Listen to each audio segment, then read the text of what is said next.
Good day everyone, this is Yax again playing Ragnarok Origin Classic. So, ngayon magraran tayo ng Dragonic Cataclysm kasama yung mga mahihinang nilalang ng Briggs.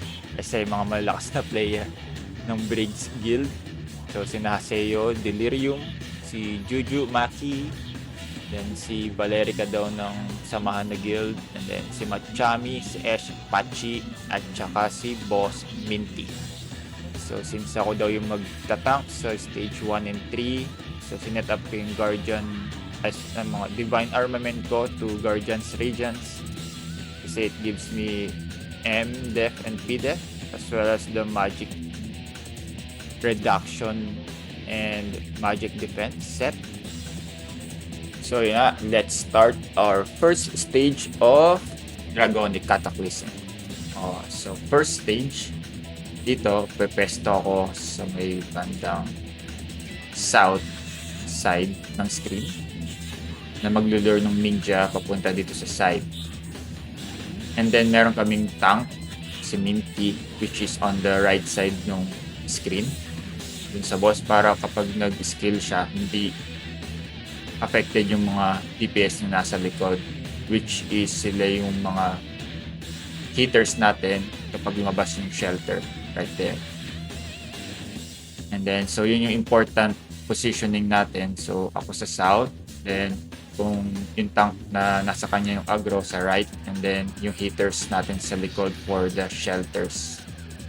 So, yung important things to do here is yung ma-focus fire ng mga hitters natin yung shelter sa likod one at a time.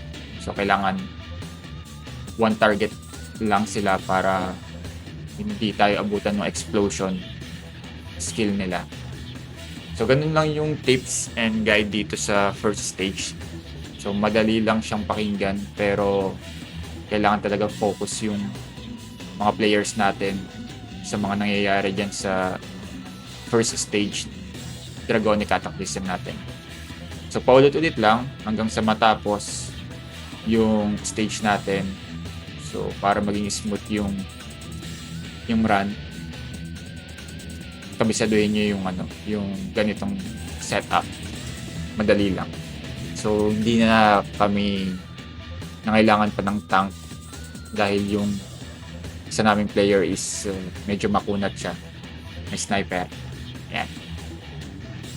Tapos yung mga nasa likod is more on damage sila para mabilis nilang makill yung shelter. Pero kailangan din talaga ng magaling silang mag-dodge sa mga skill ng boss. Kasi medyo namamatay pa rin sila. Pero at least well-coordinated sila dun sa likod. At hindi kami tinatamaan ng mga explosion. Hindi kami umaabot sa explosion skills nila. Ayun, so ganito yung run namin hanggang sa matapos at makarating sa stage 2. Okay, medyo ipa-fast forward ko ng konti para doon na tayo sa stage 2.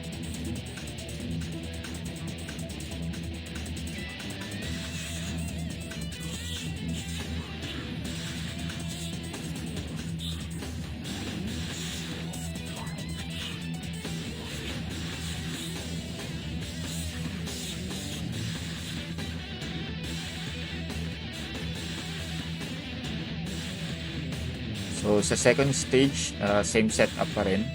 6 na sniper, 2 priest, and 2 minstrel.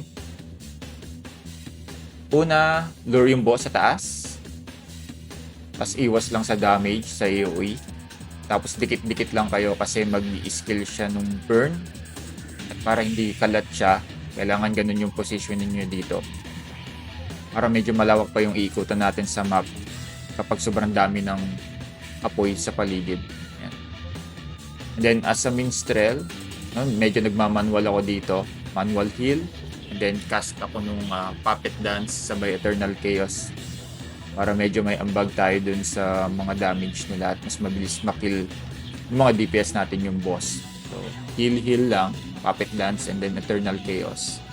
So yun yung magiging rule natin dito ngayon. Then after 50%, kaliwa yung party 1, kanan yung party 2. lure ninyo on sides. And then, ganun ulit, heal, manual heal, and then puppet dance, sabay Eternal Chaos. Ganyan lang, para mas mabilis yung pag-kill dun sa boss. Kasi habang tumatagal yung pag-kill nyo sa boss, mas lumiliit yung space ninyo para gumalaw.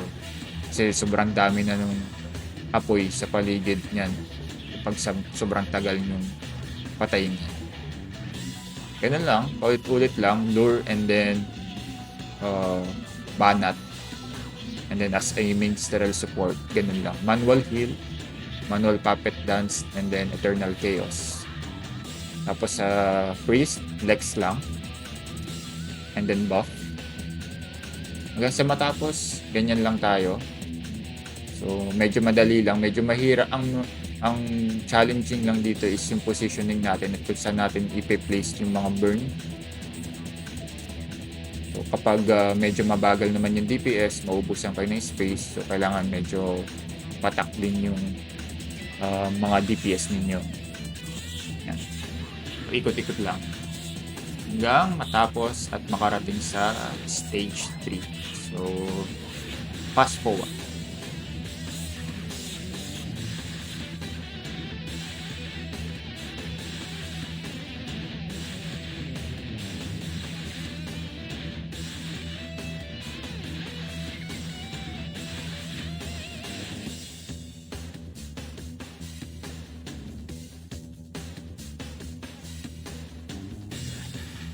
Tapos kapag naman medyo magkikill na ng other party yung boss nila, mag-merge sila dito sa amin para i-focus fire naman tong si Caron. So, sino man mauna, so sila yung lilipat and then kikill yung boss like what you see on the video. Ayan, medyo may namatay na. Pero nagawa pa rin namin matapos and magpo-proceed na kami sa stage 3. Boss clear. One try as per Minty.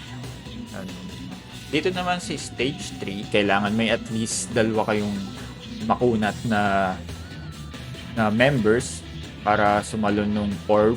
So isa na ako doon, tapos isa si Delirium. Siya sa south o sa north. Ayun yung orb na kailangan saluhin. So kung hindi enough yung defense and resistance or reduction nyo, wala, one hit hindi nyo matatapos itong stage 3 natin. So yun yung first na key na kailangan meron kayo, yung sasalo ng dalawang orb, and dapat well coordinated kung saan sila pupunta. And after nun, ito sa stage naman na to, doon lang kayo sa may bandang likod kapag nag-AOE para hindi kayo ma-wipe out. So, banat-banat lang, and then kapag may ganyan mga bola, sasaluhin lang ng mga tank ninyo dapat para hindi mamatay yung ibang members. Salo lang ng orb. So, yun lang yung key dito. Mas madali ito sa ibang stage. Kasi ganun lang. Pero dapat well coordinated sa isa't isa nang sasalo ng orb. Yun lang yung pinaka-key. Kundi, pag hindi kaya ng tank, automatic explosion, lahat kayo sasabog at mamamatay lahat. Ayan. So, ganun lang. Yun lang yung kailangan. And then, ipapakita ko sa inyo kung paano nyo matatank yung orb na to sa medyo end of this video. Andun yung setup na kailangan meron kayo and cards. So, pwede nyo i-forward kung ayaw nyo na panoorin to. Sa may bandang likod, papakita ko yung cards ko para yun, ma-resist nyo yung damage nun. And you can advise your tank to build the same build na meron ako.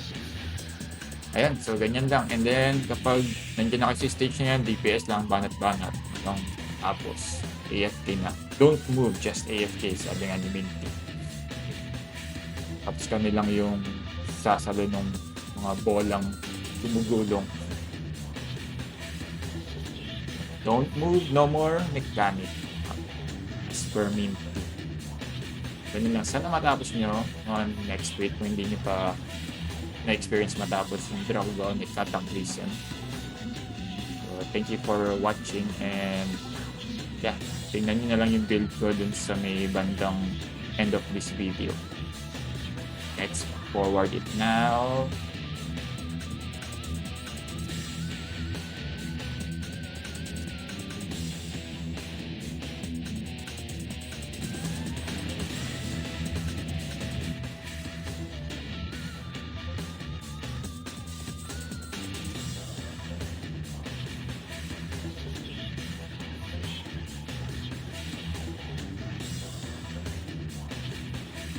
So, ito na yung setup na kailangan sa stage 3. So, kailangan may Sky Petit card kayo and Megalodon kung wala. Kasi wala pa. Isa lang yung card ko. And then, Evil Druid sa Armor. And then, Isis card sa Cloak. And then, sa Boots is yung mga physical and magical damage reduction sa iba pang accessories.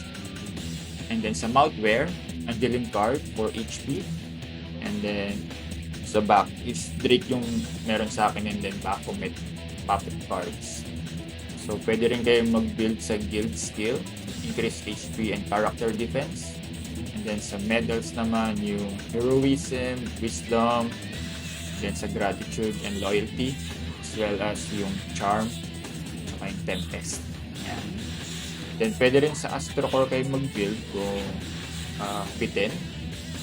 So, increase nyo lang yung Felina, Divinia, and Alvara ninyo. So, yun lang. Okay. Thank you for watching and see you on Frontera 2.